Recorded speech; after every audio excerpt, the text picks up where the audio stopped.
आज का ये वीडियो बहुत ही इम्पोर्टेंट होने वाला है क्योंकि आज के इस वीडियो में क्लास 10 के संस्कृत का जो है हम लघुत्तरीय प्रश्न जो है देखने वाले हैं। संस्कृत के पूरे 14 चैप्टर से महत्वपूर्ण प्रश्नों को जो है हमने इकट्ठा किया है और उन सारे प्रश्नों का जवाब बहुत ही आसान भाषा में दिया है और मैं समझाऊंगा, वहाँ आपको पता चलेगा कि वो कितना आसान है। एक बार आप सुन लेंगे सिर्फ तो आपको याद हो जाएगा। 16 नंबर का जो क्वेश्चन आता है हिंदी में आता है, 8 प्रश्न आता है 2-2 नंबर का।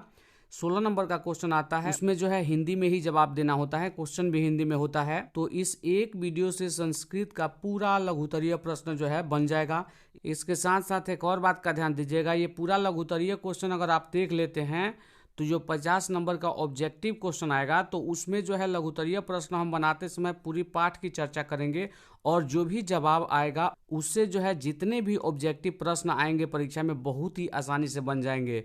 तो कुल मिला के यहाँ पर जो है ऑब्जेक्टिव क्वेश्चन और सब्जेक्टिव क्वेश्चन, जो 50 ऑब्जेक्टिव क्वेश्चन आने वाला है और जो है 16 नंबर का जो क्वेश्चन आने वाला है, ये दोनों यहाँ पे कंप्लीट होने वाला है इस वीडियो से। तो ये वीडियो आपके लिए बहुत इंपॉर्टेंट होने वाला है। तो आपसे रिक्वेस्ट है कि आप वीडियो को पूरा वॉच करें और वीडियो से लाभ उठाएं। हाँ, वीडियो थोड़ा लंबा होगा लेकिन संस्कृत का ऑब्जेक्टिव और सब्जेक्टिव दोनों इस वीडियो से कंप्लीट होने वाला है और वो भी पूरे संस्कृत किताब का, तो ये ध्यान जरूर रखिएगा। तो चलिए हम पहले क्वेश्चन से वीडियो की शुरुआत करते हैं। वीडियो शुरू करने से पहले एक और बात का ध्यान देंगे, यदि वीडियो अच्छा लगता है, वीडियो से लाभ मिलता है तो वीडियो को लाइक करें। चैनल पर नए हैं तो चैनल को सब्सक्राइब करके बेल आइकन को दबा दें। साथ ही साथ इस वीडियो को अपने दोस्तों के साथ शेयर करें ताकि वे भी इस वीडियो को देखकर लाभ उठा सकें। पहला क्वेश्चन देखते हैं, आत्मा का स्वरूप कैसा है, वह कहाँ रहती है? तो ये जो है मंगलम पाठ से क्वेश्चन है। मंगलम पाठ से क्वेश्चन है। मंगलम में 5 मंत्र यानी 5 श्लोक दिए गए हैं, ये सब उपनिषद से लिए गए हैं। तो ये जो आत्मा के बारे में बताया गया है कि आत्मा का स्वरूप कैसा है, वह कहाँ रहती है, तो ये कठोपनिषद उपनिषद से लिया गया है। तो वही जवाब में है, कठोपनिषद में आत्मा के स्वरूप का वर्णन किया गया है।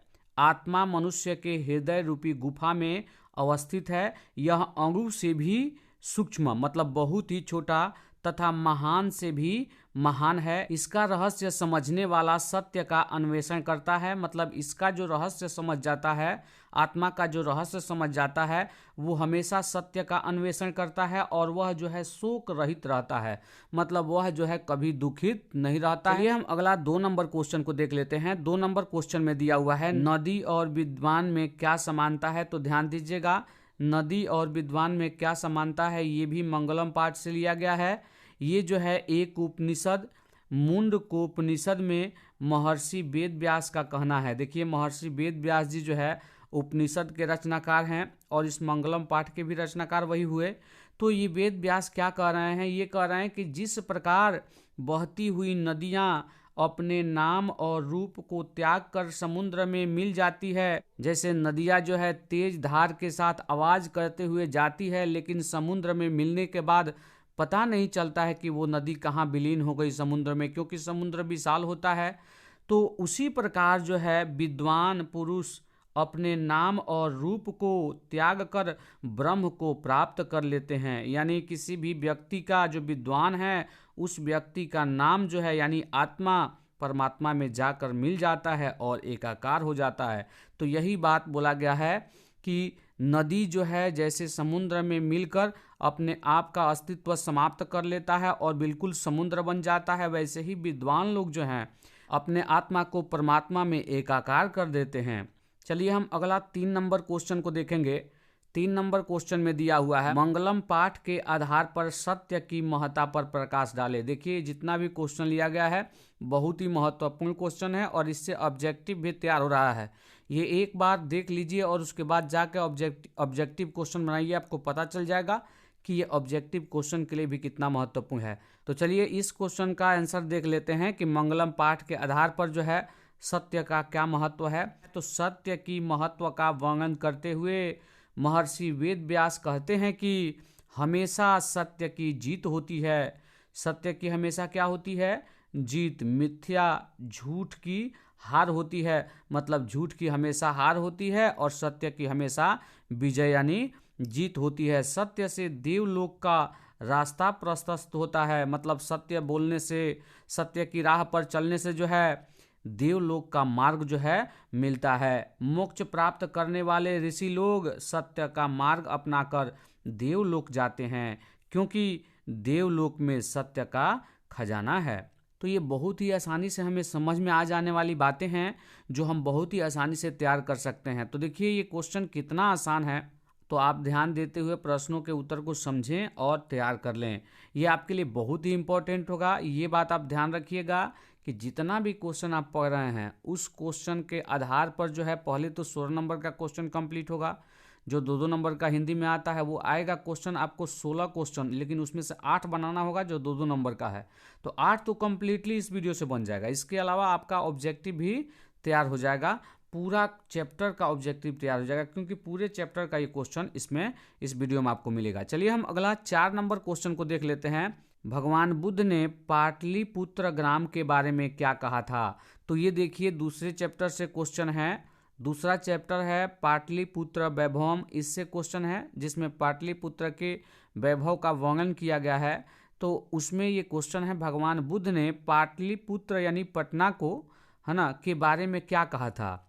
तो पहले के समय में जब भगवान बुद्ध गए थे तो उन्होंने जो पटना के बारे में कहा था वही यहाँ पर जवाब होगा।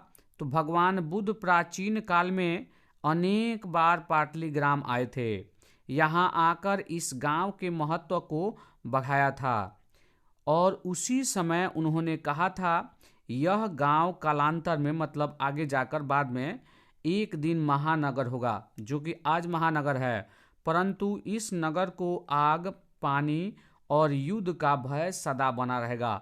ये सच भी हो रहा है। यहाँ जो है बाढ़ से जो है ये ग्रसित क्षेत्र है और युद्ध की स्थिति भी बनी रह रही है। तो ये भगवान बुद्ध ने जो है पटना के बारे में कहा था। चलिए हम अगला क्वेश्चन देख लेते हैं। 5 नंबर क्वेश्चन। 5 नंबर क्वेश्चन में दिया हुआ है पटना के मुख्य दर्शनीय स्थलों का नामोल्लेख करें। मतलब पटना के जो मुख्य दर्शनीय स्थल है उनके नाम लिखें और उनका उल्लेख करें। तो पटना में जो है गोलघर है, तारामंडल है, जैविक उद्यान है, उच्च न्यायालय है मतलब हाई कोर्ट, सचिवालय है, गुरुद्वारा है आदि पटना के मुख्य दर्शनीय स्थल है। यहीं पे जो है गुरुद्वारा है जहां सिखों के 10वें गुरु गुरु गोविंद सिंह का जो है जन्म हुआ था। तो ध्यान दीजिएगा यही पटना के मुख्य दर्शनीय स्थल हैं जिनका नाम है। तो ये भी क्वेश्चन आता है, ध्यान रखिएगा। चलिए हम अगला क्वेश्चन देख लेते हैं। इसमें पटना के बारे में ही ज़्यादातर है, पटना के इतिहास के बारे में और आज के बारे में बताया गया है। 6 नंबर क्वेश्चन को देख लेते हैं। चंद्रगुप्त मौर्य तथा अशोक के समय पाटलिपुत्र कैसा नगर था? देखिए चंद्रगुप्त मौर्य जो थे उनके और अशोक के समय में पाटलिपुत्र नगर जो है कैसा था ये बताना है। तो चंद्रगुप्त मौर्य के समय पाटलिपुत्र की रक्षा व्यवस्था उत्कृष्ट और काफ़ी मजबूत थी। मतलब पाटलिपुत्र की जो रक्षा व्यवस्था है वो चंद्रगुप्त मौर्य के काल में बहुत ही अच्छी थी। यह सुंदर नगर था। अशोक के शासन काल में इस नगर का वैभव और अधिक समृद्ध हुआ, मतलब और अधिक अच्छा हुआ। चलिए हम अगला 7 नंबर क्वेश्चन को देख लेते हैं। 7 नंबर क्वेश्चन में दिया हुआ है कौन कौन से विदेशी यात्री पटना आए थे? तो ध्यान दीजिएगा मेगास्थनीज, फाहियान, ह्वेनसांग और इत्सिंग आदि विदेशी यात्री जो है पटना आए थे। तो ये भी क्वेश्चन आता है, ये 2 नंबर का क्वेश्चन है, ध्यान जरूर रखिएगा। बहुत ही इंपॉर्टेंट क्वेश्चन लिया गया है और ये चुनिंदा प्रश्न है, परीक्षा में आने के चांसेस बहुत ही ज़्यादा हैं। और दूसरी बात इससे ऑब्जेक्टिव भी कंप्लीट होगा। तो ये वीडियो आपके लिए बहुत ही इंपॉर्टेंट होने वाला है। यदि आपको वीडियो पसंद आता है, वीडियो से लाभ मिलता है तो वीडियो को लाइक जरूर करते रहें।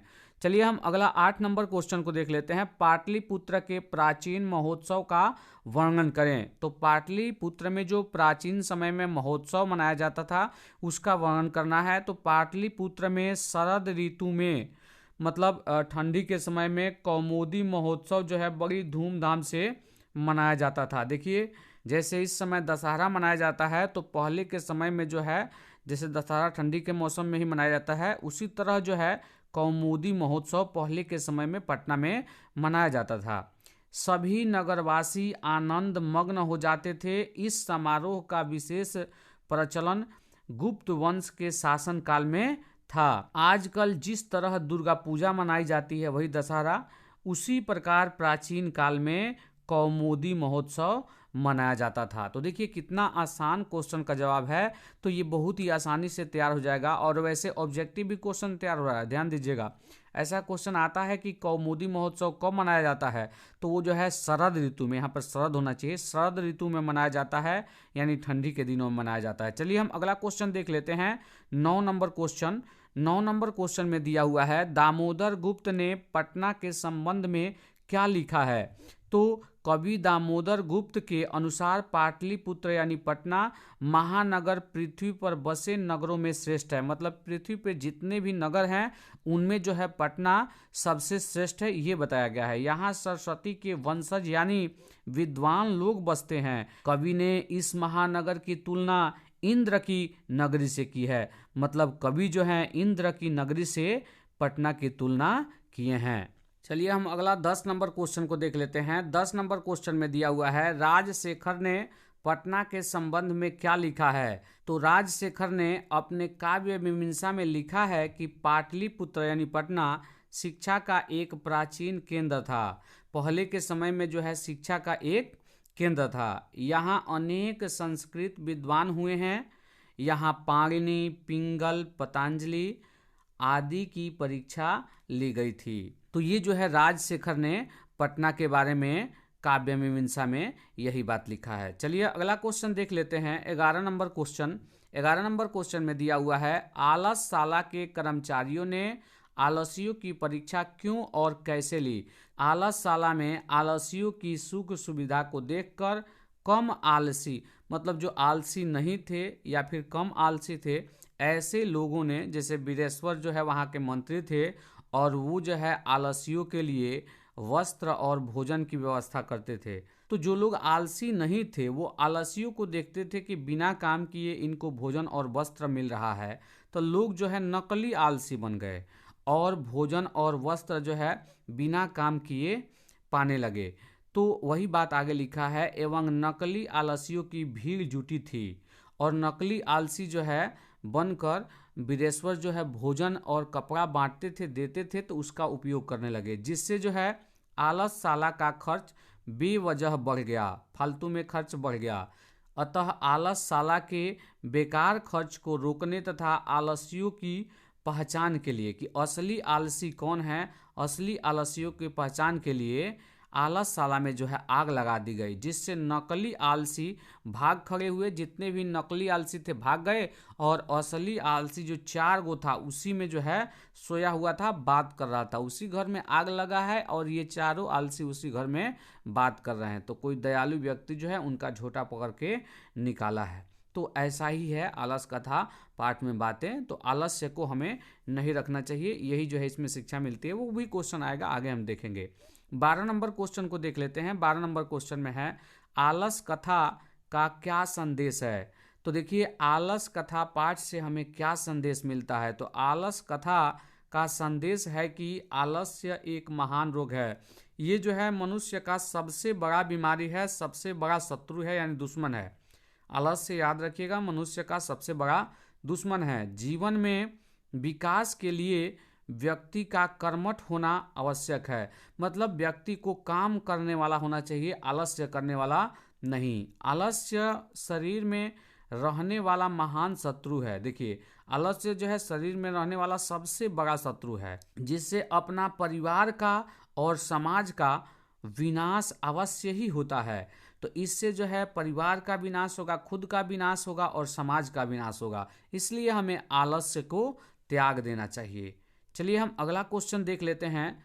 13 नंबर क्वेश्चन। 13 नंबर क्वेश्चन में दिया हुआ है, चारों आलसियों के वार्तालाप को अपने शब्दों में लिखे।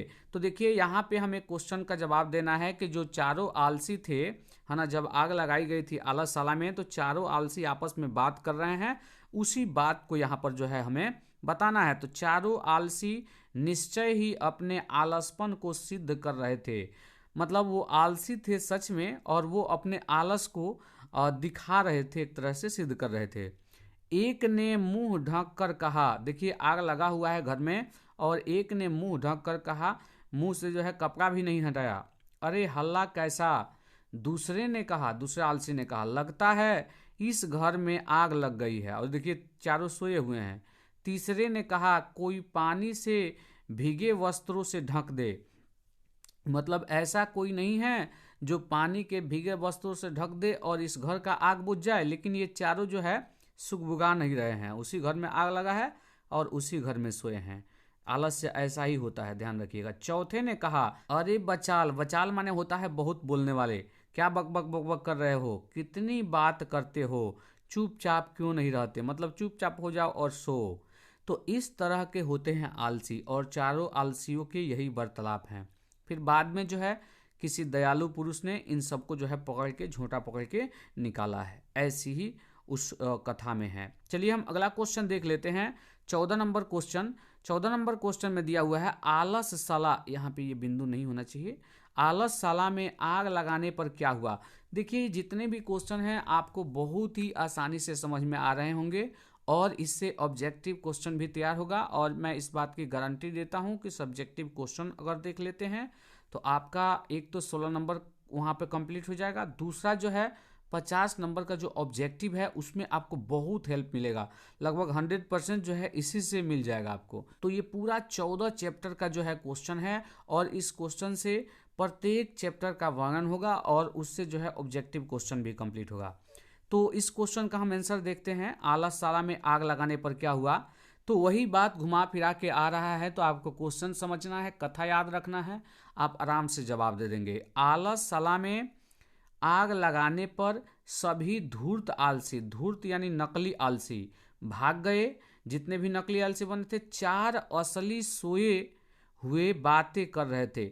मतलब 4 गो जो असली आलसी थे वो सोए हुए थे और बात कर रहे थे। जैसे कि अभी हमने इससे पहले वाले क्वेश्चन में चारों आलसियों की जो बात थी वो अभी हमने देखा था, तो वही बात है, ये चारों जो है सोए हुए थे। फैली आग देखकर नियोगी पुरुष, मतलब कोई दयालु पुरुष जो थे, साधु थे, सज्जन थे, पुरुषों ने चारों आलसियों के बाल पकड़कर, मतलब इनके झोंटा पकड़कर खींचते हुए बाहर निकाले हैं। तो आलस साला में आग लगाने पर जो है यही हुआ है जो कि जवाब हुआ। चलिए हम अगला क्वेश्चन देख लेते हैं। 15 नंबर क्वेश्चन, विजयांगा कौन थी और उनका समय, विजयांगा कौन थी और उनका समय क्या माना जाता है। तो ये जो क्वेश्चन है संस्कृत साहित्य लेखिका पाठ से क्वेश्चन है। ओके, तो उसमें जो है एक संस्कृत साहित्य लेखिका विजयांगा है, तो ये कौन थी और उनका समय जो है कब से माना जाता है। तो विजयांगा लौकिक संस्कृत साहित्य की लेखिका थी। इसका जो है समय 8वीं सदी माना जाता है। चलिए हम अगला 16 नंबर क्वेश्चन को देख लेते हैं। 16 नंबर क्वेश्चन में है, तिरुमलंबा किसकी रानी थी और उसने किस प्रकार के काव्य की रचना की थी। तिरुमलंबा अच्युत राय की पत्नी थी। उसने वरदाम्बिका परिणय नामक चंपू काव्य की रचना की। उसमें संस्कृत गद्य की समस्त पदावलियां ललित पद विन्यास से सुंदर हैं। तो तिरुमलंबा के द्वारा जो है वरदाम्बिका परिणय नामक चंपू काव्य की रचना की गई थी।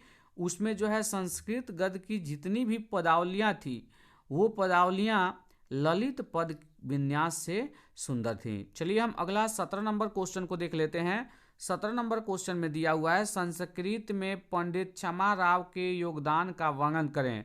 तो संस्कृत में ये आधुनिक संस्कृत साहित्य लेखिका पंडित क्षमा राव हैं, है ना। ये पंडित क्षमा राव का क्या योगदान रहा है संस्कृत में, यही क्वेश्चन का जवाब है। तो संस्कृत साहित्य में आधुनिक समय की लेखिकाओं में पंडित क्षमा राव अति प्रसिद्ध हैं। ये देखिए संस्कृत साहित्य में आधुनिक समय के लेखिका कौन है, पंडित क्षमा राव। ये ऑब्जेक्टिव क्वेश्चन में आता है। ये अति प्रसिद्ध हैं, बहुत ही प्रसिद्ध हैं। शंकर चरितम उनकी अनुपम रचना है, मतलब सबसे बड़ी रचना शंकर चरितम है। गांधी दर्शन से प्रभावित होकर उन्होंने सत्याग्रह गीता, मीरा लहरी, कथा मुक्तावली, ग्राम ज्योति आदि की रचनाएं की। मतलब संस्कृत की जो आधुनिक कवि पंडित क्षमा राव हैं, बहुत महत्वपूर्ण है, ध्यान दीजिएगा इस क्वेश्चन पर। तो पंडित क्षमा राव ने जो है शंकर चरितम की रचना की थी, है ना, ये इनकी सबसे बड़ी रचना थी और इसमें जो है ये अपने पिता के बारे में लिखी हैं, ये भी ध्यान रखिएगा। और इनकी बाकी रचनाएं हैं वो क्या है, सत्याग्रह गीता है, मीरा लहरी है, कथा मुक्तावली है और ग्राम ज्योति है। तो ये ध्यान रखिएगा। चलिए हम अगला 18 नंबर क्वेश्चन को देख लेते हैं। 18 नंबर क्वेश्चन में दिया हुआ है संस्कृत साहित्य लेखिका पाठ से हमें क्या संदेश मिलता है। तो देखिए संस्कृत साहित्य लेखिका जो पाठ है ना, इसमें जो है संस्कृत लेखिकाओं का वर्णन किया गया है। जो महिला लेखिका थी, रचना करने वाली संस्कृत में थी, मतलब पुरुष तो करते हैं लेकिन पुरुष के साथ साथ महिलाओं का भी रचना संस्कृत में है। यही बात इस पाठ में है। तो इस क्वेश्चन का जवाब जान लेते हैं। इस पाठ के द्वारा संस्कृत साहित्य के विकास में महिलाओं के योगदान के बारे में ज्ञात होता है कि महिलाओं का कितना योगदान रहा है संस्कृत साहित्य के विकास में। वैदिक युग से आधुनिक समय तक ऋषिकाएं, कवयित्री, लेखिकाएं संस्कृत साहित्य के संदर्भ में अतुलनीय सहभागिता प्रदान करती रही हैं। मतलब इनका भी महिला जो लेखिकाएं हैं, यानी जो ऋषिकाएं थी, कवयित्री थी, लेखिकाएं थी, इन सब का भी संस्कृत साहित्य के लेखन में अतुलनीय योगदान रहा है। मतलब सिर्फ पुरुष के द्वारा संस्कृत रचनाएं नहीं हैं, संस्कृत साहित्य की रचनाएं नहीं हैं, इनमें महिलाओं का भी योगदान है। संस्कृत भाषा के उन्नयन में, मतलब इसके ऊपर उठने में, आगे बढ़ने में पुरुषों के समान महिलाएं भी योगदान देती रही हैं। तो देखिए कितनी आसान भाषा में जो है क्वेश्चन का जवाब दिया गया है, ये ध्यान रखिएगा। चलिए हम अगला 19 नंबर क्वेश्चन को देख लेते हैं। भारतीय लोग की सर्वाधिक महत्वपूर्ण विशेषताएं क्या हैं। तो ये भारत महिमा पाठ से क्वेश्चन है। भारतीय लोग की सर्वाधिक महत्वपूर्ण विशेषताएं क्या हैं। तो जो भारत में जन्म लेते हैं वो बहुत ही भाग्यशाली होते हैं। यही सब बातें हैं, हम चलिए जवाब में देख लेते हैं इसे। भारत में जन्म लेकर लोग धन्य होते हैं और हरि की सेवा करते हैं। मतलब भारत में जो जन्म लेते हैं वो बहुत ही भाग्यशाली होते हैं, धन्य होते हैं जो भारत में भाग लेते हैं, और हरि यानी विष्णु भगवान की सेवा करते हैं। उन्हें स्वर्ग और मोक्ष प्राप्त होता है। मतलब जो भारत में जन्म लेते हैं उन्हें स्वर्ग मिलता है और मुक्ति, मोक्ष की प्राप्ति होती है। भारतीय धर्म और जाति के भेदभावों को न मानते हुए एकता के भाव से रहते हैं। मतलब भारत में अनेक जातियों के लोग जो हैं एक साथ एकता बनाकर रहते हैं, मिलजुल कर रहते हैं। तो ये भी जो है भारत की महत्वपूर्ण विशेषता है। सभी भारतीयों की देशभक्ति आकर्षक है और दूसरों के लिए आदर्श रूप है। मतलब भारतीयों की देशभक्ति बहुत ही आकर्षक है और दूसरे देश के लोग भारत के लोगों की जो भारत के प्रति देशभक्ति है इसका उदाहरण देते हैं कि कितना अच्छा देशभक्ति है भारत के लोगों का भारत के प्रति। तो ये जो है दूसरों के लिए आदर्श रूप है। चलिए हम अगला 20 नंबर क्वेश्चन को देख लेते हैं। हमारी मातृभूमि कैसी है। मतलब भारत की जो है मातृभूमि कैसी है। भारतवर्ष अति प्रसिद्ध देश है, बहुत ही फेमस देश है। यहाँ की भूमि सदैव पवित्र, मतलब हमेशा पवित्र और ममतामयी है। यहाँ विभिन्न जातियों और धर्मों के लोग एकता भाव धारण करते हुए रहते हैं। मतलब विभिन्न जातियों के लोग जो है मिलजुल कर एक साथ रहते हैं, एकता बनाए हुए रखते हैं। तो ये जो है ऐसी है हमारी भारत की मातृभूमि। चलिए हम अगला क्वेश्चन देख लेते हैं। 21 नंबर क्वेश्चन। 21 नंबर क्वेश्चन में दिया हुआ है देवगण, मतलब देवता लोग भारत के गीत क्यों गाते हैं। आखिर वे जो है भारत के गीत क्यों गाते हैं।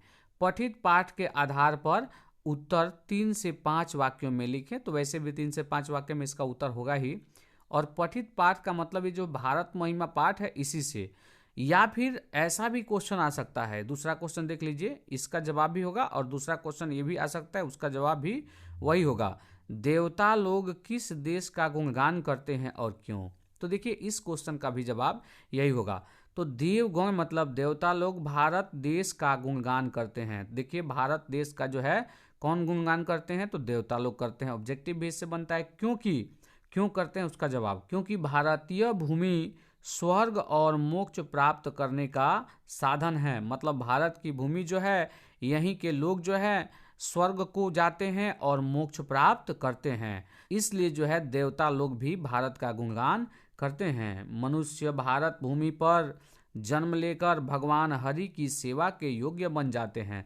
मतलब जो भारत में जन्म लेते हैं वो भगवान हरि की सेवा करते हैं। हरि की सेवा करने को मिलता है किनको? जो भारत में जन्म लेते हैं। तो ये बहुत ही बड़ी बात है। तो यही इसका जवाब होगा। चलिए हम अगला क्वेश्चन देख लेते हैं। 22 नंबर क्वेश्चन। 22 नंबर में भी दो क्वेश्चन है जिसका जवाब एक ही होगा। तो देखिए क्वेश्चन का जवाब मिला जुला के एक ही तरह का होता है, बस हमें कथा को समझ लेना है, हर पाठ के हिंदी को समझ लेना है। जवाब आसानी से दे लेंगे और हिंदी में क्वेश्चन आता है और हिंदी में जवाब भी देना होता है, ये बात ध्यान रखिएगा। वैसे ऑब्जेक्टिव क्वेश्चन भी ज़्यादातर हिंदी में ही आ रहा है, संस्कृत में बहुत कम आता है। संस्कृत में भी आए तो हम आसानी से दे सकते हैं, वो लगभग हिंदी से मिलता जुलता है। भारत महिमा पाठ से क्या शिक्षा मिलती है? या फिर क्वेश्चन ऐसे भी आ सकता है कि भारत महिमा पाठ से हमें क्या संदेश मिलता है? शिक्षा या फिर संदेश लगभग एक ही बात है। दोनों क्वेश्चन का जवाब देखिए ध्यान से। देखिए क्वेश्चन भी बदल जाता है तो बच्चे जो है समझ नहीं पाते हैं। ये भारत महिमा पाठ से क्या शिक्षा मिलती है या फिर क्या इससे संदेश मिलता है, दोनों एक ही बात हुआ। किसी भी पाठ का ऐसे क्वेश्चन आ सकता है, तो इन सब बातों का ध्यान जरूर रखिएगा। भारत महिमा पाठ से यह संदेश मिलता है कि हमें भारतीय होने पर गर्व होना चाहिए। हम भारतीयों को हरि की सेवा करने का मौका मिला है और मोक्ष की प्राप्ति का भी अवसर मिला है। हमें देशभक्त होना चाहिए और अन्य भारतीयों से मिलजुल कर रहना चाहिए।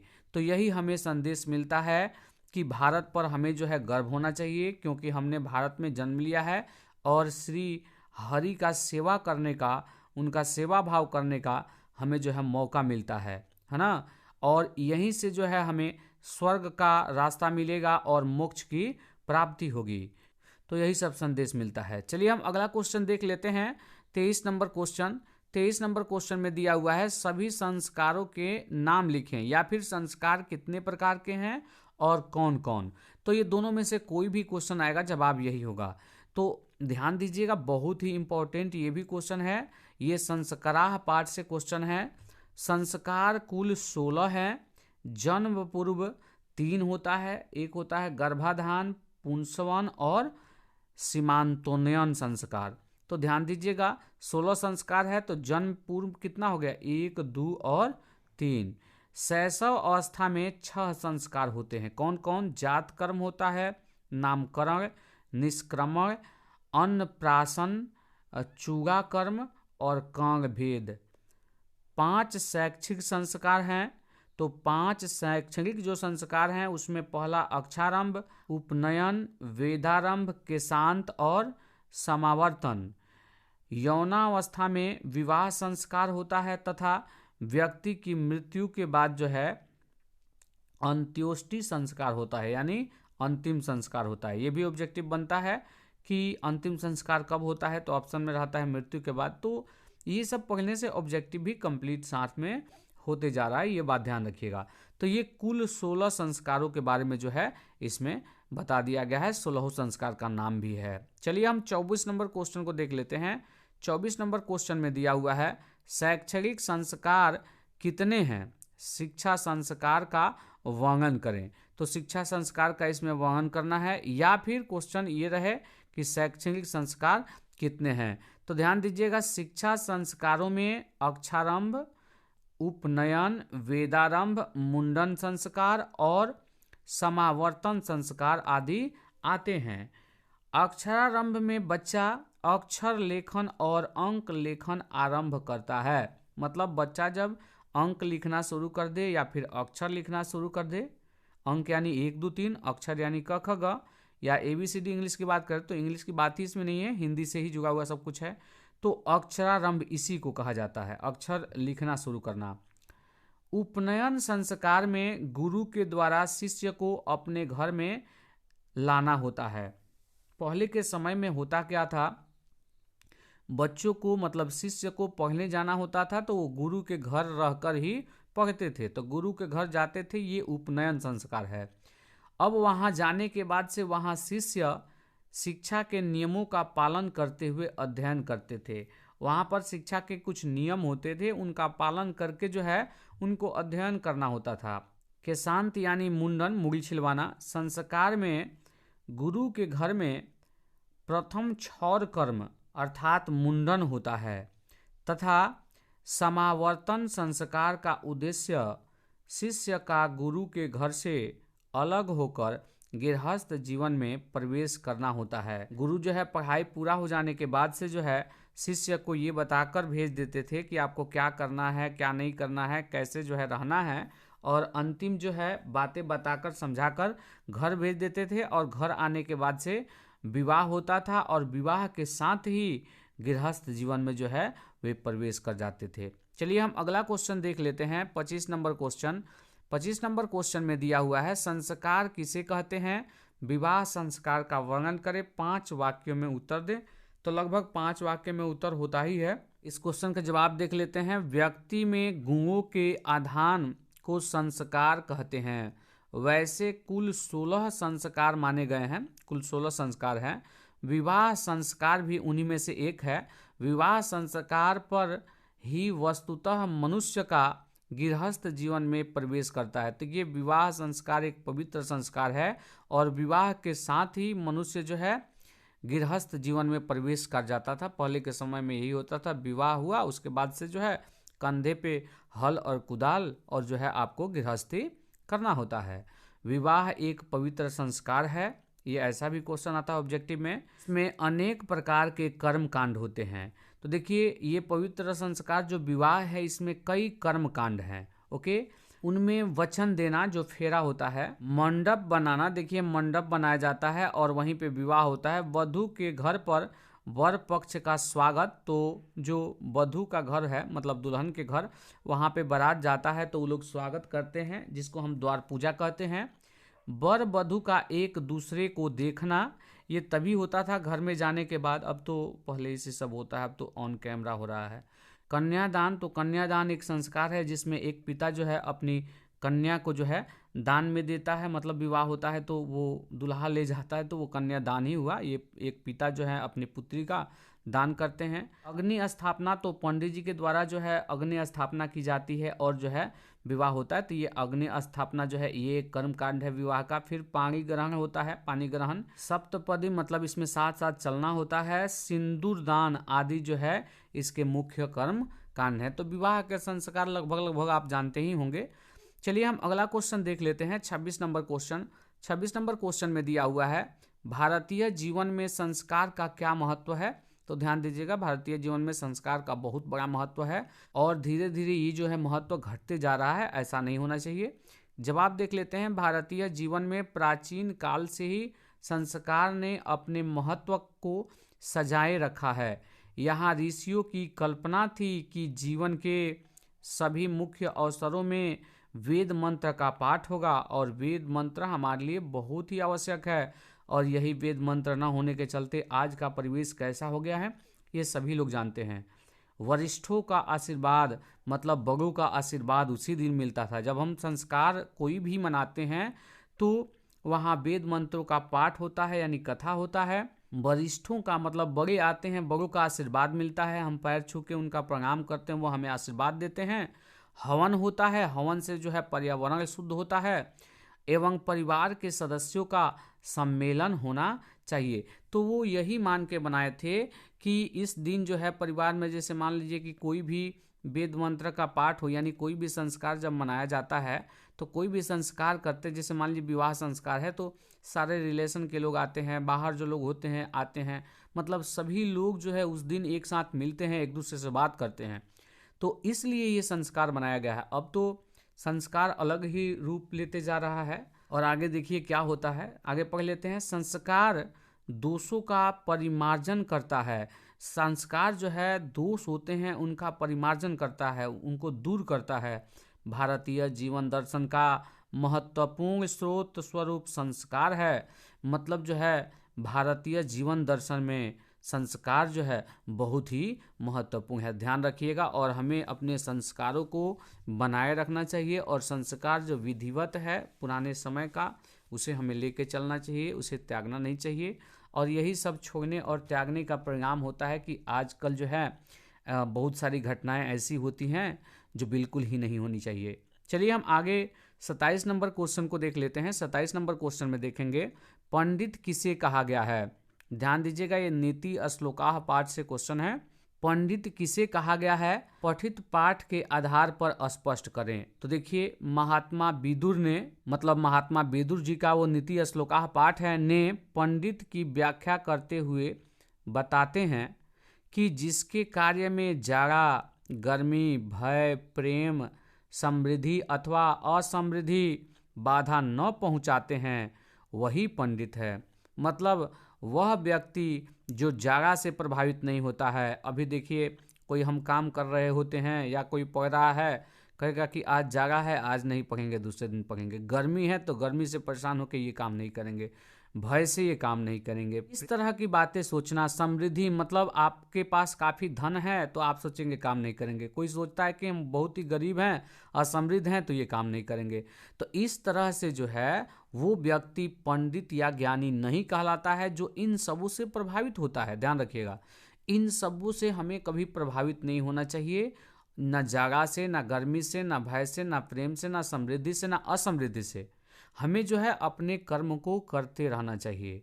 तो पंडित वही होते हैं जिनको ये सब प्रभावित नहीं करता है, इन सबों से प्रभावित नहीं होते हैं। वो अपना काम शुरू कर दिए हैं तो ख़त्म करके छोड़ेंगे। वो जो है इनमें से किसी से प्रभावित नहीं होने वाले हैं। तो देखिए पंडित की परिभाषा कितनी बड़ी है। पंडित का अर्थ ही होता है कि ज्ञानी। समझ गए ना, ये बात आप ध्यान रखिएगा हमेशा, पंडित यानी ज्ञानी। तो देखिए ज्ञानी ऐसे लोग नहीं होते हैं। आजकल के पंडित अलग हैं और वो पंडित जो हम बात कर रहे हैं ये बिल्कुल अलग हैं। तो ऐसे कोई भी व्यक्ति हो तो हम उसे पंडित कह सकते हैं। आगे देख लेते हैं कि पंडित के बारे में और क्या कहा गया, किसे पंडित कह सकते हैं। सभी तत्व को जानने वाला, अपने कर्म को योग की तरह जानने वाला और मनुष्य धर्म निभाने वाला ही पंडित है। कुल मिला के एक ज्ञानी व्यक्ति जो है वही जो है पंडित है। चलिए हम अगला 28 नंबर क्वेश्चन देख लेते हैं। 28 नंबर क्वेश्चन में है नीति श्लोकाह पाठ के आधार पर मूर्ख कौन है। मूर्ख किसे कहा गया है, मूर्ख यानी नीच। तो नीति श्लोकाह पाठ में महात्मा विदुर ने मूर्ख मनुष्य के 3 लक्षण बताए हैं। ऐसा व्यक्ति जो बिन बुलाए आता है, आपको यदि कहीं बुलाया नहीं जाए तो वहां जाना नहीं चाहिए, तथा बिन पूछे ही अधिक बोलता है। मान लीजिए 2 लोग बात कर रहे होते हैं, अब उनकी बातें सुनकर वो जाके बकबक बकबक अपने मन से करने लगता है, जबकि उसे वहाँ पे कोई नहीं पूछता है। तो ऐसे व्यक्ति, वह अविश्वासी पर भी विश्वास करता है। जिस व्यक्ति पे हमें विश्वास नहीं करना चाहिए उस पर भी विश्वास करता है। ऐसे 3 लक्षणों वाले व्यक्ति को जो है मूर्ख कहा गया है नीति श्लोकाह पाठ में, और ये बहुत हद तक सही भी है। चलिए हम अगला क्वेश्चन देख लेते हैं। 29 नंबर क्वेश्चन, वे 6 दोष कौन कौन हैं जो ऐश्वर्य प्राप्ति में अवरोधक उत्पन्न करते हैं। तो देखिए आपको आगे बढ़ने में ये 6 दोष जो है बाधक होते हैं और इनका त्याग कर देना चाहिए। वे कौन कौन है देख लेते हैं। आलस्य, निद्रा, तंद्रा, भय, क्रोध और दीर्घ सूत्रता, यानी किसी काम को देरी से करना। जैसे अब होता क्या है, मान लीजिए किसी भी विद्यार्थी को आज पढ़ना है, वो कहेगा कि नहीं हम कल पढ़ लेते हैं, अब परसों पढ़ लेते हैं, ऐसे ऐसे करते करते परीक्षा आ जाएगा और उस दिन फिर टेंशन लेगा, चीट के बारे में सोचेगा, चीट करेगा। यही उसका काम होता है। तो ऐसे जो विद्यार्थी आप में से भी हो सकते हैं तो ध्यान देना चाहिए, इन सब को त्याग देना चाहिए और देन एंड देयर काम करना सीखना चाहिए। तभी और तुरंत जब भी आपको काम करना है उसी निश्चित टाइम पे काम कीजिए। कभी भी कल के लिए या अगले वाले समय के लिए मत टालिए उस काम को। ओके, तो ये दीर्घ सूत्रता होता है, ध्यान रखिएगा। ये 6 दोष, जितने भी 6 दोषों की बात की गई, इन 6 दोषों को हमें बिल्कुल त्याग देना चाहिए। ये हमारे पास नहीं होना चाहिए, जो ऐश्वर्य प्राप्ति में अवरोध उत्पन्न करते हैं। हमें जो है प्रगति करके एक उच्च पद प्राप्त करने में या महान व्यक्ति बनने में जो है ये सब बाधक होता है, अवरोधक होता है। चलिए हम अगला 30 नंबर क्वेश्चन को देख लेते हैं। अपनी प्रगति चाहने वाले को क्या करना चाहिए। देखिए वही क्वेश्चन है जो पीछे वाला क्वेश्चन है। प्रगति चाहना है तो उन्हीं 6 दोषों को त्यागना होगा। तो अपनी प्रगति चाहने वाले को निंद्रा, तंद्रा, भय, क्रोध, आलस्य और देर से काम करने की आदत जो दीर्घसूत्रता होती है को त्याग देना चाहिए। तो इन 6 दोषों को अगर हम त्याग देते हैं तो हमारा प्रगति होगा और हम उच्च पद को प्राप्त करेंगे, हम एक महान व्यक्ति, अच्छे व्यक्ति बनेंगे। तो ये ध्यान रखिएगा। चलिए हम 31 नंबर क्वेश्चन को देख लेते हैं। 31 नंबर क्वेश्चन में दिया हुआ है, नीति श्लोकाः पाठ में नराधाम किसे कहा गया है। नराधाम मतलब नरक, एक स्वर्ग होता है, एक नरक होता है, आप जानते होंगे।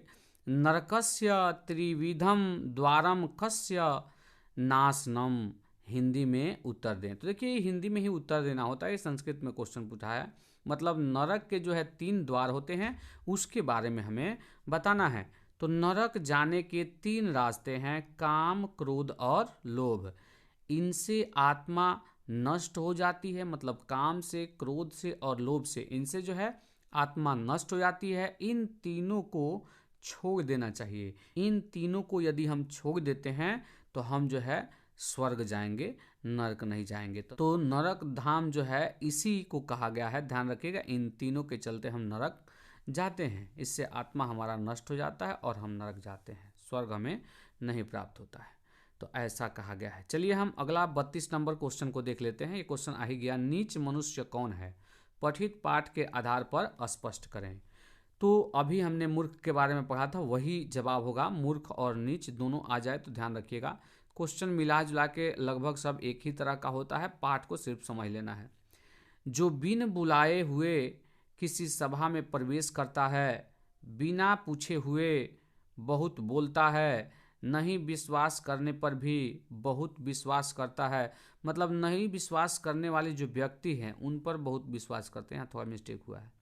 ऐसे ही पुरुष को जो है नीच श्रेणी में रखा जाता है, माने ऐसे ही पुरुष जो है नीच पुरुष कहलाते हैं। जो बिन बुलाए किसी के यहाँ चला जाता है, जो बिना पूछे बक बक बक बक अपने से जाके कहीं करने लगता है, और जिस पर विश्वास नहीं करना चाहिए उस पर भी विश्वास करता है, ऐसे ही को नीच या फिर मूर्ख कहा गया है। चलिए हम अगला 33 नंबर क्वेश्चन को देख लेते हैं। 33 नंबर क्वेश्चन में दिया हुआ है, राम प्रवेश राम का घर कहाँ था और कैसा था। तो ध्यान दीजिएगा, ये करमवीर कथा से राम प्रवेश राम को ही करमवीर कहा गया है, और ये करमवीर कथा पाठ से क्वेश्चन है। तो राम प्रवेश का घर कहाँ था, तो राम प्रवेश राम का जो घर है वो भीखन टोला में था, जो बिहार राज्य में है। इनका घर जो है बांस घास फूस से बना हुआ था, झोपड़ी था। चलिए हम अगला क्वेश्चन देख लेते हैं। 34 नंबर क्वेश्चन, करमवीर कौन था एवं उसके जीवन से हमें क्या शिक्षा मिलती है। तो ध्यान दीजिएगा, करमवीर की बात करते हैं तो करमवीर राम प्रवेश राम था, है ना। ध्यान रखिएगा, करमवीर जो है कौन था, राम प्रवेश राम था। ऑब्जेक्टिव क्वेश्चन भी आता है। करमवीर शब्द से ही आभास होने लगता है कि निश्चय ही कोई ऐसा करमवीर है जो अपनी निष्ठा, उद्यम, सेवा भाव आदि के द्वारा उत्तम पद को प्राप्त किए हुए है। और ऐसा ही हुआ भी है। राम प्रवेश जो है अपने मेहनत के बल पे, अपने निष्ठा और लगन के बल पे एक उच्च पद को प्राप्त करता है।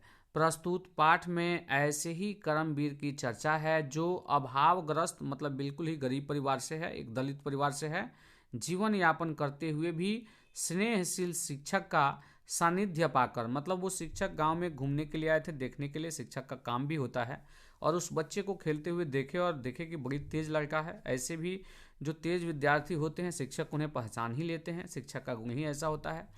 तो वो शिक्षक लेके जाते हैं और पढ़ाते हैं, और वो भी बालक बड़ी निष्ठा से पढ़ता है और एक उच्च पद को, शीर्ष पद को प्राप्त करता है। वही बातें हैं, विविध बाधाओं से लड़ता हुआ, मतलब मेहनत कर रहा है और कई बाधाओं से, पैसा नहीं है फिर भी पढ़ रहा है छात्रवृत्ति के बल पे, एक दिन शीर्ष पद को प्राप्त कर लेता है।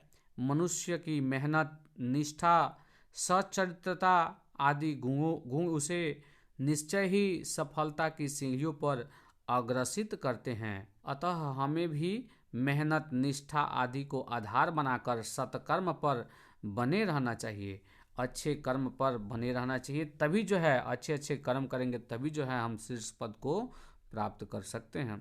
35 नंबर क्वेश्चन को देख लेते हैं। राम प्रवेश की प्रतिष्ठा कहाँ कहाँ देखी जा रही है।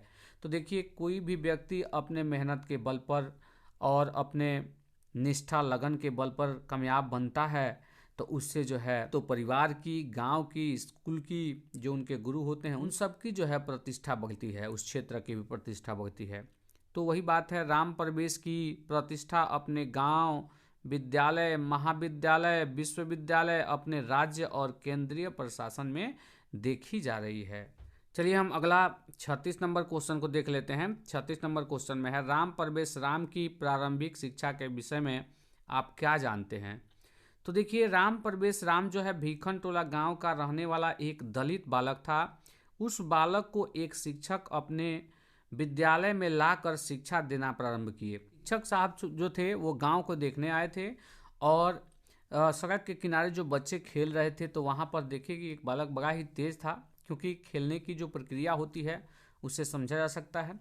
और उस बालक को अपने विद्यालय ले गए और पढ़ाने लगे। बच्चा भी जो है मन लगाकर पढ़ने लगा। बालक राम प्रवेश राम शिक्षक की शिक्षा शैली मतलब पढ़ाने के तरीके से आकृष्ट हुआ और शिक्षा को जीवन का परम गति माना। मतलब शिक्षा को जो है जीवन का सबसे बड़ा गति माना। विद्या अध्ययन में रात दिन लग गया, खूब मेहनत करने लगा बालक और अपने वर्ग में प्रथम स्थान प्राप्त करने लगा और आगे जाकर जो है एक उच्च पद को प्राप्त किया है। तो हमें प्रारंभिक शिक्षा के बारे में बताना था, तो जवाब हो गया। चलिए हम अगला क्वेश्चन देखते हैं। 37 नंबर क्वेश्चन। 37 नंबर क्वेश्चन में दिया हुआ है, स्वामी दयानंद ने समाज के उद्धार के लिए क्या किया? तो देखिए, ये स्वामी दयानंद पाठ से क्वेश्चन है। तो स्वामी दयानंद ने समाज के उद्धार के लिए बहुत कुछ किया है। स्वामी दयानंद ने समाज के उद्धार के लिए स्त्री शिक्षा पर बल दिया, मतलब महिलाओं को पढ़ाना चाहिए, इस पे बल दिया। विधवा विवाह हेतु समाज को प्रोत्साहित किया। देखिए, पहले के समय में विधवा हो जाती थी औरतें, यानी जिनके पति मर जाते थे तो उनका विवाह फिर से नहीं होता था, तो ये उचित नहीं लगा इनको। तो इन्होंने जो है विधवा विवाह हेतु समाज को प्रोत्साहित किया कि नहीं, एक विधवा को भी जीने का हक है, उसका विवाह होना चाहिए। तो ये जो है इन्होंने किया है। उन्होंने बाल विवाह समाप्त करवाने, मूर्ति पूजा का विरोध। देखिए, उन्होंने बाल विवाह मतलब बचपन में ही, पहले के समय में तो उसी समय का चाल चलन है जो गोदी में बिठा के मतलब लेके जाते हैं लोग, मतलब गोदी में उठा कर ले आके रखते हैं, आज भी आपने देखा होगा। तो पहले के समय में वो बच्चे होते थे, उनको जो है वो लोग उस तरह से जो है लोग शादी करवाते थे ले आकर। तो अब कितना छोटे होंगे आप सोच सकते हैं कि गोदी में उठा के लेके जाना पड़ता था। वही प्रचलन आज भी है, तो इसका उसका भी विरोध इन्होंने किया है। मूर्ति पूजा का भी विरोध किया इन्होंने। मूर्ति पूजा का विरोध करने का कारण ये था कि महाशिवरात्रि के रात्रि जागरण में ये जगे हुए थे और भगवान शिव पर जो चढ़ावा था उसे एक चूहा खा रहा था। तो उन्होंने देखा और कहा कि भाई इसमें तो भगवान है ही नहीं, भगवान होते तो ये नहीं खाता। तो उसका भी विरोध किए कि ये मूर्ति पूजा नहीं होना चाहिए। छुआछूत समाप्त करने का प्रयत्न किया। जैसे छोटे बड़े जाति में पहले छुआछूत ज़्यादा चलता था, तो वो जो है समाप्त करने का इन्होंने प्रयास किया है। 38 नंबर क्वेश्चन को देख लेते हैं। 38 नंबर क्वेश्चन में है, मध्यकाल में भारतीय समाज क्यों दूषित हो गया था? मध्यकाल में भारतीय समाज जातिवादी विषमता, मतलब जाति में जो विषमता थी, छोटे बड़े जाति की बातें थी, अस्पृश्यता, धार्मिक आडंबर, स्त्रियों की अशिक्षा, मतलब औरतों को नहीं पढ़ाया जाता था, दलितों का तिरस्कार होता था, छोटे जाति के लोगों का जो है बहिष्कार लोग कर देते थे, आदि कारणों से दूषित हो गया था। तो मध्यकाल में जो है भारतीय समाज क्यों दूषित हुआ था?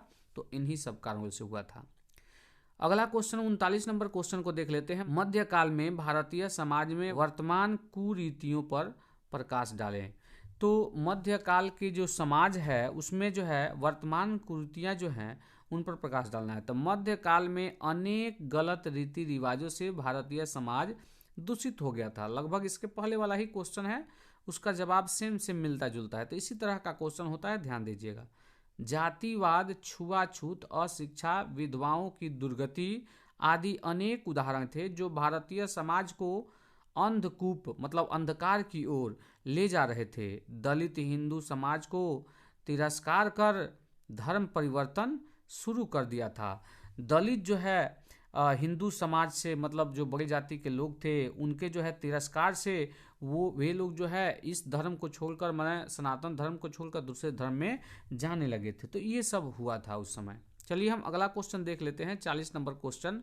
40 नंबर क्वेश्चन में दिया हुआ है, महाशिवरात्रि पर्व स्वामी दयानंद के जीवन का उद्बोधक कैसे बना। देख लेते हैं इसका जवाब।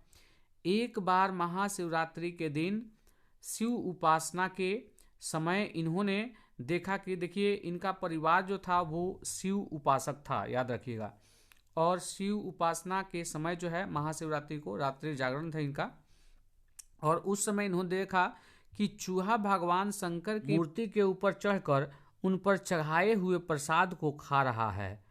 इससे उन्हें विश्वास हो गया कि मूर्ति में भगवान नहीं होते। इस प्रकार वे मूर्ति पूजा के विरोधी हो गए। ऐसा भी क्वेश्चन देगा कि वे मतलब स्वामी दयानंद जो है मूर्ति पूजा के विरोधक क्यों हो गए, क्यों विरोध करने लगे, तो यही बात था। और वेदों का अध्ययन कर सत्य का प्रचार करने लगे। इस प्रकार महाशिवरात्रि के पर्व उनके जीवन का उद्बोधक बना। चलिए हम अगला 41 नंबर क्वेश्चन को देख लेते हैं। 41 नंबर क्वेश्चन में है, स्वामी दयानंद कौन थे, समाज सुधार के लिए उन्होंने क्या क्या किया। तो इसके पहले भी ये क्वेश्चन आ चुका है लगभग, ध्यान दीजिएगा। स्वामी दयानंद समाज सुधारक थे। उन्होंने समाज की कुत्सित मतलब बहुत ही खराब रीतियों को लोगों के साथ मिलकर दूर करने का प्रयास किया, मतलब लोगों को समझाया और कहा कि ये गलत है, उनका साथ भी लोग दिए। और उसके अलावा डीएवी शिक्षण संस्थान की स्थापना भी इन्होंने की है। चलिए हम अगला 42 नंबर क्वेश्चन को देख लेते हैं। वैदिक धर्म के प्रचार प्रसार के लिए, मतलब वेदों का जो धर्म है, वेद है, उसके प्रचार प्रसार के लिए स्वामी दयानंद ने क्या किया है। वैदिक धर्म और सत्य के प्रचार के लिए स्वामी दयानंद ने अपना पूरा जीवन समर्पित कर दिया, मतलब वेदों के प्रचार प्रसार में पूरा जीवन लगा दिया। वेदों के प्रति सभी अनुयायियों का ध्यान आकर्षित करने के लिए उन्होंने वेदों के उपदेशों को संस्कृत एवं हिंदी में लिखा। तो उन्होंने जो है संस्कृत यानी हिंदी में लिख दिया, जिससे जो है अधिक से अधिक लोग इस बात को समझ पाए, वेदों को पढ़ पाए और उससे शिक्षा लेकर जो है अपने जीवन में उसका उपयोग करें, और जीवन जो है बड़ी सुंदर बन जाता है वेदों की जानकारी रखने वालों की। ये ध्यान जरूर रखिएगा, वेद हमारे लिए बहुत ही महत्वपूर्ण है। 43 नंबर क्वेश्चन को देख लेते हैं। श्री राम के प्रकृति सौंदर्य बोध पर अपने विचार लिखें। तो देखिए ये जो क्वेश्चन है मंदाकिनी वर्णम पाठ से लिया गया है। श्री राम जी वन गमन के दौरान जब इनका वनवास हुआ था तो ये जो है चित्रकूट में कुछ दिन निवास किए थे ये लोग। राम जी के साथ जो है सीता और लक्ष्मण गए थे, और सीता जी काफ़ी व्याकुल थी, दुखी थी, क्योंकि महल छोड़कर वो जंगल जाना पड़ा था। तो रास्ते में ये लोग चित्रकूट में ठहरे थे, वहीं पे मंदाकिनी नदी थी। तो श्री राम जी प्राकृतिक सौंदर्य का वर्णन करते हुए कहते हैं, और ये वर्णन इसलिए भी करते हैं ताकि सीता को पता चले कि वो जो अयोध्या महल है हमारा, उससे भी कहीं सुंदर जगह ये है, ठीक है। और उनके दुख को, उनकी पीड़ा को जो है कम करने का प्रयास कर रहे हैं, उनकी व्याकुलता को कम करने का प्रयास कर रहे हैं। मंदाकिनी यानी जो गंगा नदी है, मन को आकर्षित करती है। निर्मल जल मतलब शुद्ध जल, रंग बिरंगा छटा, ऊंची कछारें, वनस्पतियों से पूर्ण तट इन्हें आकर्षित करती हैं। इसकी शोभा से वशीभूत होकर उसमें खो जाते हैं। मतलब श्री राम जी सीता से कहते हैं कि ये जो इस नदी की निर्मल जल है, इसके किनारों पर जो है अनेक प्रकार के सुंदर सुंदर पौधे हैं, फूल हैं, फूलों के जो सुगंध आ रहे हैं, ये जो है हमें आकर्षित करते हैं और इसमें हम जो है खो जाते हैं। तो ये महलों से कहीं बहुत ही सुंदर है। चलिए हम अगला क्वेश्चन देख लेते हैं। 44 नंबर क्वेश्चन। 44 नंबर क्वेश्चन में दिया हुआ है, स्त्रियों की विशेष रक्षा क्यों करनी चाहिए। देखिए स्त्रियों की हमें विशेष रक्षा क्यों करनी चाहिए, जरूरी भी है। स्त्रियां घर की लक्ष्मी हैं, ये पूजनीय तथा महाभाग्यशाली हैं, ये पुण्यमयी और घर को प्रकाशित करने वाली कही गई हैं। अतः स्त्रियां विशेष रूप से रक्षा करने योग्य होती हैं। चलिए हम अगला 46 नंबर क्वेश्चन को देख लेते हैं। मंदाकिनी वर्णम से हमें क्या संदेश मिलता है। मतलब जो मंदाकिनी वर्णम पाठ है, इससे हमें क्या संदेश मिलता है। तो मंदाकिनी वर्णम महर्षि वाल्मीकि द्वारा रचित रामायण के अयोध्या कांड के 95 सर्ग से संकलित है। इससे हमें यह संदेश मिलता है कि प्राकृतिक सौंदर्य हमारे लिए बहुत महत्वपूर्ण है तथा इससे पर्यावरण सुरक्षित रहता है। प्रकृति की शुद्धता के प्रति हमें हमेशा ध्यान रखना चाहिए और प्राकृतिक सौंदर्य जो है उसे हमें बना कर रखना चाहिए, उसे हमें नष्ट नहीं करना चाहिए। चलिए हम अगला क्वेश्चन देख लेते हैं। 47 नंबर क्वेश्चन में दिया हुआ है, व्याघ्र पथिक कथा कहाँ से लिया गया है और इसके लेखक जो है कौन है तथा इससे क्या शिक्षा मिलती है। तो ये जो है व्याघ्र पथिक कथा से क्वेश्चन है। व्याघ्र पथिक कथा यानी बाघ पथिक यानी राही जो रास्ते पर आते जाते हैं कथा। तो ये एक बाघ और राही की जो है कथा है। ये कहाँ से लिया गया है तो देख लेते हैं। बहुत ही अच्छा कथा है, आप एक बार कथा समझ लेंगे तो फिर जो है आप कभी भूलेंगे नहीं। तो व्याघ्र पथिक कथा हितोपदेश ग्रंथ के मित्र लाभ खंड से ली गई है। इसके लेखक जो हैं नारायण पंडित जी हैं। इस कथा के द्वारा नारायण पंडित हमें यह शिक्षा देते हैं कि दुष्टों की बातों पर लोभ में आकर विश्वास नहीं करना चाहिए। यहाँ पे ये नहीं होना चाहिए, सोच समझकर ही काम करना चाहिए। इस कथा का उद्देश्य मनोरंजन के साथ साथ व्यवहारिक ज्ञान देना है कि हमें जो है व्यवहार में कैसे रहना चाहिए। अगर कोई खतरनाक जानवर है तो उस पर विश्वास नहीं करना चाहिए, जिस पर हम विश्वास नहीं कर सकते हैं उस पर कभी विश्वास नहीं करना चाहिए, चाहे वो कितना भी लालच क्यों ना हो। यह रुचिकर रूप में ज्ञान देती है, मतलब इसमें आनंद भी है और हमें ज्ञान भी मिलता है। चलिए हम अगला क्वेश्चन देख लेते हैं। 48 नंबर क्वेश्चन में दिया हुआ है, धार्मिक व्यक्ति को वृद्ध बाघ ने, यहाँ पे ने होना चाहिए, वृद्ध बाघ ने क्या उपदेश दिया। तो बूढ़ा बाघ जो है बिल्कुल ही कमजोर हो चला था, शिकार करने में असमर्थ था, इसलिए जो है उसे एक सुझाव आई है और वो जो है तालाब के किनारे हाथ में कुश लिए हुए और सोने का कंगन लिए हुए राही को कहता है कि आओ और ये कंगन ले जाओ। कोई उस पर ध्यान नहीं देता है, विश्वास नहीं करता है, लेकिन एक व्यक्ति आया है और उसने देखा है और ये सोचा है मन में कि बड़े भाग्य से ही ऐसी चीज़ें मिलती है। और वहीं पे जो है धार्मिक बातें इन्होंने बोला है, पूछा है पथिक ने कि कैसे मैं तुम हिंसक जीव पे विश्वास करूं, मतलब तुम मार के खा सकते हो, कैसे मैं तुम पर विश्वास करूं। तो वही जो है उस धार्मिक व्यक्ति को बूढ़ा बाघ जो है उपदेश देता है, बातें बताता है कि क्यों मैं दे रहा हूं और क्यों मैं तुम्हें मार कर नहीं खाऊंगा। हालांकि ये सब तो आगे जाके गलत हुआ है, क्योंकि वो व्यक्ति जो है बूढ़ा बाघ के द्वारा मारा जाता है और खाया जाता है। देखिए वही चीजें हैं, अब आपको बहुत अच्छा समझ में आएगा। वृद्ध बाघ मतलब बूढ़ा बाघ अति दुराचारी था, ऐसा वो कह रहा है खुद को। युवावस्था में अनेक गायों और मनुष्यों के वध करने के पाप के कारण, मतलब वो बोल रहा है कि मैंने पाप किया है और इसके कारण वह निसंतान है, उसके संतान मारे जा चुके हैं, नहीं है, और पत्नी विहीन है हो गया था, मतलब उनकी पत्नी भी मर गई थी क्योंकि वो पाप किया था। तब एक धार्मिक व्यक्ति ने पाप मुक्त होने के लिए बाघ को उपदेश दिया, मैंने समझाया है कि दान पुण्य करे। तो वही कह रहा है बूढ़ा बाघ कि मैं जो है दान पुण्य कर रहा हूँ, सोने का कंगन दे रहा हूँ, और इसी में ये पथिक इन्हीं बातों को लेकर फंस जाता है और जो है बाघ द्वारा मारा और खाया जाता है। चलिए हम अगला क्वेश्चन देख लेते हैं। 49 नंबर क्वेश्चन, पथिक यानी राही वृद्ध बाघ की बातों में क्यों आ गया। तो पथिक ने सोने के कंगन की बात सुनकर सोचा कि ऐसा भाग्य से ही मिलता है, सबको नहीं मिलता है, मुझे मिल रहा है, किंतु जिस कार्य में खतरे हो उसे नहीं करना चाहिए। देखिए जिसमें भी खतरा हो नहीं करना चाहिए। फिर लोभवश उसने सोचा कि धन कमाने के कार्य में खतरा तो होता ही है। इस तरह वह लोभ में वशीभूत होकर बाघ की बातों में आ गया और अंत में वो मारा भी जाता है। चलिए हम अगला क्वेश्चन देख लेते हैं। 50 नंबर क्वेश्चन में दिया हुआ है, देखिए, कांग्रेस दानवीरता पाठ के आधार पर दान के महत्व का वर्णन करें। तो ये जो है कांग्रेस दानवीरता पाठ से क्वेश्चन है। कांग्रेस दानवीरता यानी कर्ण की दानवीरता, ये महाभारत से लिया गया है, ध्यान रखिएगा। तो चलिए हम दान के महत्व के बारे में जान लेते हैं। इसमें कर्ण ने कहा है, कर्ण जब कवच और कुंडल इंद्र को देने लगते हैं, मतलब कर्ण जो है कवच कुंडल के साथ, कर्ण जो है सूर्य के पुत्र हैं और वो जो है कवच कुंडल के साथ जो है जन्म लिए हैं। जब तक इनके पास कवच कुंडल रहेगा इन्हें कोई मार नहीं सकता था। तो वही इंद्र को देने लगते हैं। इंद्र भगवान ब्राह्मण का जो है भेष धारण करके दान मांगने आए हैं कंस के यहाँ, और कवच कुंडल इनको लेना था, मांग के लेके जा रहे हैं, तभी की बात है। और क्या बातें हैं बाकी ये आपको आगे क्वेश्चन में बिल्कुल समझ में आता जाएगा।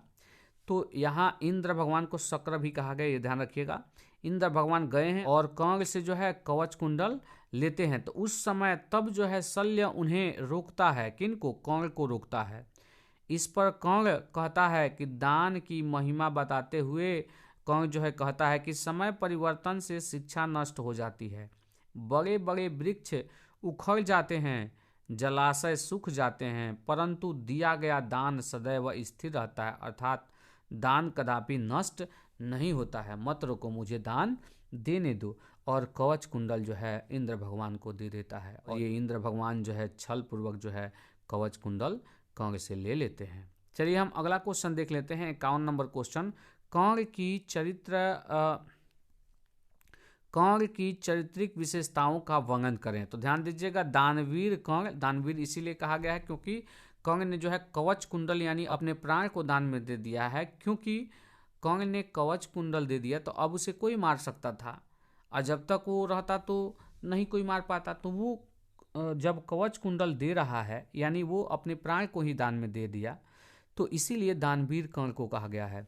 एक साहसी तथा कृतज्ञ आदमी था, वह सत्यवादी और मित्र का विश्वास पात्र था। मतलब वो जो है बहुत ही अच्छा से दोस्ती निभाता था। दुर्योधन द्वारा किए गए उपकार को, दुर्योधन ने उपकार किया है कंस पर, वह कभी नहीं भूला।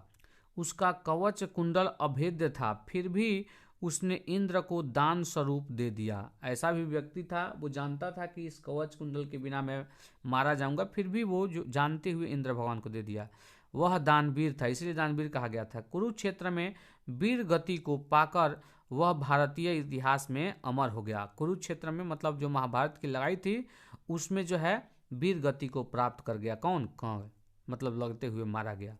चलिए हम अगला क्वेश्चन देख लेते हैं, 52 नंबर क्वेश्चन। 52 नंबर क्वेश्चन में दिया हुआ है कंस के कवच और कुंडल की विशेषताएं क्या थी। तो देख लीजिए, कंस का कवच और कुंडल जन्मजात था। जब तक उसके यानी कंस के पास कवच और कुंडल रहता, दुनिया की कोई शक्ति उसे नहीं मार सकती थी। कवच और कुंडल उसे अपने पिता सूर्यदेव से प्राप्त थे, जो अभेद्य थे, नहीं भेजा जा सकता था। चलिए हम 53 नंबर क्वेश्चन को देख लेते हैं। 53 नंबर क्वेश्चन में दिया हुआ है, इंद्र ने कंस से कौन सी बड़ी भिक्षा मांगी और क्यों। तो इंद्र ने कंस से बड़ी भिक्षा के रूप में कवच और कुंडल मांगे। देखिए, कवच कुंडल मांग नहीं रहे हैं, कंस अपने से बोल रहा है और बोल रहा है कि क्या चाहिए। गायों के देने की बात कर रहा है, बहुत सारे सोना देने की बात कर रहा है, हाथी देने की बात कर रहा है। ये कोई भी चीज़ लेना नहीं चाहते हैं, क्योंकि ये छल पूर्वक कवच और कुंडल किससे लेना चाहते थे? कंस से लेना चाहते थे, ताकि जो है कंस को मारा जा सके, महाभारत के युद्ध में जो है पराजित किया जा सके। अर्जुन की सहायता करने के लिए इंद्र कंस से छल पूर्वक कवच कुंडल मांगे। इंद्र के पुत्र थे अर्जुन, और वो अपने पुत्र अर्जुन की सहायता के लिए छल पूर्वक जो है ब्राह्मण का वेश धारण करके कंस से जो है दान में कवच कुंडल मांग लेते हैं। क्योंकि जब तक कवच और कुंडल उसके शरीर पर विद्यमान रहता, तब तक उसकी मृत्यु नहीं हो सकती थी। चूंकि कंस कौरवों के पक्ष से युद्ध लड़ रहा था, अतः पांडवों को युद्ध में जिताने के लिए, क्योंकि पांडव 5 थे जिसमें इंद्र भी थे, तो इनको जिताने के लिए कंस से इंद्र ने कवच और कुंडल छल पूर्वक जो है दान में मांग लिया है। तो आप ध्यान रखिएगा, जो भिक्षा मांगा गया है वो क्या? कवच कुंडल मांगा गया है। चलिए हम अगला 54 नंबर क्वेश्चन देख लेते हैं। आज कौन कौन से आविष्कार विध्वंसक है। तो देखिए, ये विश्व शांति पाठ से क्वेश्चन है, ध्यान दीजिएगा। अब कुछ ही क्वेश्चन बचा हुआ है। आजकल अत्याधुनिक अस्त्र शस्त्र, आणविक अस्त्र मतलब जो परमाणु बम वगैरह बने हुए हैं, जैविक अस्त्र इत्यादि अनेक आविष्कार जो हैं विध्वंसक हैं। ये सब जितने भी आविष्कार हुए हैं ये बहुत ही विध्वंसक है। आज जितने भी परमाणु बम हैं उसका 10% ही फूट जाए तो समझिए कि पूरा जो है दुनिया, इस दुनिया का नाश हो जाएगा। तो आजकल जो हथियार बने हुए हैं, आविष्कार जो हुए हैं नए नए, वो सब विध्वंसक हैं, कल के लिए विध्वंसक हैं। चलिए हम अगला क्वेश्चन देख लेते हैं। 55 नंबर क्वेश्चन, महात्मा बुद्ध के अनुसार बैर की शांति कैसे संभव है? तो बैर को कैसे समाप्त किया जा सकता है, यहाँ पे क्वेश्चन यही है। तो महात्मा बुद्ध के अनुसार बैर को बैर से समाप्त नहीं किया जा सकता है। बैर से बैर कभी समाप्त नहीं हो सकता, यानी दुश्मनी, बैर मन दुश्मनी होता है, दुश्मनी को दुश्मनी से कभी समाप्त नहीं किया जा सकता है, दुश्मनी को प्रेम से समाप्त किया जा सकता है। तो दया और मैत्री, या फिर हम प्रेम कह सकते हैं, भाव से ही बैर को समाप्त करना संभव हो सकती है। तो ध्यान रखिएगा, बैर से कभी शांति स्थापित नहीं होती है और बैर को कभी बैर से समाप्त नहीं किया सकता है। बैर को प्रेम, दया और मित्र की भाव से, मित्रता की भाव से जो है समाप्त किया जा सकता है। चलिए हम अगला 56 नंबर क्वेश्चन को देख लेते हैं। 56 नंबर क्वेश्चन में दिया हुआ है, विश्व अशांति का क्या कारण है? विश्व में जो अशांति फैली हुई है, इसका क्या कारण है? 3 वाक्यों में उत्तर दें। तो वास्तव में जो अशांति के 2 मूल कारण है, वो है द्वेष और असहिष्णुता, मतलब सहने की क्षमता का ना होना। द्वेष माने जलन, एक देश दूसरे देश की उन्नति देखकर जलते हैं और इससे असहिष्णुता पैदा होती है, और ये दोनों दोष आपसी बैर और अशांति के मूल कारण है। और अशांति जो है पूरे विश्व पर एक खतरे की तरह है और एक खतरे की घंटी है। तो ये जो है अशांति नहीं होना चाहिए, शांति होना चाहिए। और शांति के लिए हमें क्या? प्रेम चाहिए, दया चाहिए, मित्रता चाहिए। ये सब रहेगा तभी जो है शांति की स्थापना होगी। चलिए हम अगला 57 नंबर क्वेश्चन को देख लेते हैं। 57 नंबर क्वेश्चन में है, विश्व शांति पाठ के आधार पर उदार हृदय का लक्षण बतावें। विश्व शांति पाठ के अनुसार उदार हृदय पुरुष का लक्षण है कि वह किसी को पराया नहीं समझता, वरन उसके लिए सारी धरती अपनी ही है। जैसे देखिए, कई लोग ऐसे होते हैं और हम सबको को ऐसा होना चाहिए कि संसार में अपना परिवार हो चाहे किसी और का परिवार, एक ही तरह से बिहेवियर करना, व्यवहार करना, यही जो है हमारे भारत का एक सबसे बड़ा गुण है। शायद वो गुण धीरे धीरे खत्म हो रहा है। ऐसे लोग जो होते हैं उदार हृदय वाले लोग, है ना, ये पूरी धरती को अपना परिवार की तरह मानते हैं, है ना। वसुदैव कुटुंबकम जैसे संस्कृत में कहा जाता है। चलिए हम अगला क्वेश्चन देख लेते हैं। 58 नंबर क्वेश्चन, विश्व में शांति कैसे स्थापित हो सकती है? तो विश्व में शांति के लिए हमें क्या करना होगा? यही जवाब देना है। विश्व में शांति का आधार एकमात्र परोपकार है। परोपकार का मतलब क्या होता है? एक दूसरे का उपकार करना। हम अपने लिए जीते हैं, अपने लिए करते हैं तो स्वार्थी हैं। परोपकार का मतलब दूसरे के लिए करना। परोपकार की भावना मानवीय गुण है, ये मानवीय गुण है। संकट काल में सहयोग की भावना रखना ही लक्ष्य हो, तभी हम निवैर, सहिष्णुता और परोपकार से शांति स्थापित कर सकते हैं। तो हमें जो है शांति स्थापित करनी है तो हमें परोपकार होना चाहिए, न कि स्वार्थ होना चाहिए। चलिए हम अगला क्वेश्चन देख लेते हैं। 59 नंबर क्वेश्चन, भारतीय दर्शन शास्त्र एवं उनके प्रवर्तकों की चर्चा करें। भारतीय दर्शन शास्त्र 6 हैं। सांख्य दर्शन के प्रवर्तक कपिल हैं, ये ऑब्जेक्टिव में भी आता है। योग दर्शन के प्रवर्तक जो है पतंजलि हैं। न्याय दर्शन के प्रवर्तक गौतम हैं। वैशेषिक दर्शन के प्रवर्तक जो है कणाद हैं। मीमांसा दर्शन के प्रवर्तक जो है जैमिनी हैं। और वेदांत दर्शन के प्रवर्तक जो है बद्रायण ऋषि हैं। तो ये जो है इसका जवाब है। बहुत ही महत्वपूर्ण क्वेश्चन है, ध्यान दीजिएगा। 60 नंबर क्वेश्चन देख लेते हैं। 60 नंबर क्वेश्चन में दिया हुआ वेद कितने हैं, सभी के नाम लिखें। तो वेदांग 6 हैं। वेद के अंग 6 हैं, शिक्षा, कल्प, व्याकरण, निरुक्त, छंद और ज्योतिष। वेद जो है 4 होते हैं, ये याद रखिएगा। ऋग्वेद, यजुर्वेद, अथर्ववेद और सामवेद, ये जो है 4 वेद हैं। चलिए हम अगला 61 नंबर क्वेश्चन को देख लेते हैं। 61 नंबर क्वेश्चन जो इस वीडियो का अंतिम क्वेश्चन है, तो चलिए हम ध्यान से देख लेते हैं इसे भी। 61 नंबर क्वेश्चन, गुरु के द्वारा शास्त्र का क्या लक्षण बताया गया है। शास्त्र ज्ञान का शासक होता है, मतलब ये हमें बताता है कि क्या करना चाहिए और क्या नहीं करना चाहिए। मानवों को कर्तव्य अथवा अकर्तव्य के विषय में शिक्षा देना ही शास्त्र का मुख्य लक्ष्य है। मतलब मनुष्य को जीवन में क्या करना चाहिए जो अच्छा है और क्या नहीं करना चाहिए जो गलत है, ये बताता है कौन, शास्त्र।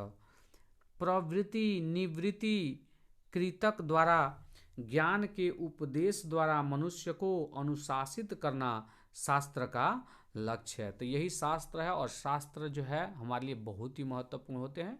इन सब बातों का ध्यान रखना चाहिए। इतना जानने के बाद जो है आप में एक विशेष ज्ञान जरूर मिला होगा, और आपने जो है 14 पाठ मतलब संस्कृत के पूरे पाठ का हिंदी क्वेश्चन आंसर देखा, जो 16 नंबर का आता है वो कंप्लीट होगा। और इससे मैं गारंटी देता हूं कि पूरा वीडियो आपने देखा है तो पूरा जो है आप ऑब्जेक्टिव बना लेंगे संस्कृत का। ये कंप्लीट पैकेज है, ध्यान रखिएगा। तो चलिए आज के वीडियो में यही था। आशा करता हूं कि इस वीडियो से आपको काफ़ी लाभ मिला होगा। इसी के साथ आज का ये वीडियो यहीं पे समाप्त होता है। यदि वीडियो अच्छा लगा, वीडियो से लाभ मिला तो वीडियो को लाइक करें। चैनल पर नए हैं तो चैनल को सब्सक्राइब करके बेल आइकन को दबा दें। साथ ही साथ इस वीडियो को अपने दोस्तों के साथ शेयर करें ताकि वे भी इस वीडियो को देखकर लाभ उठा सकें। तो चलिए फिर से मिलते हैं किसी नए वीडियो में, तब तक के लिए जय हिंद, वंदे मातरम।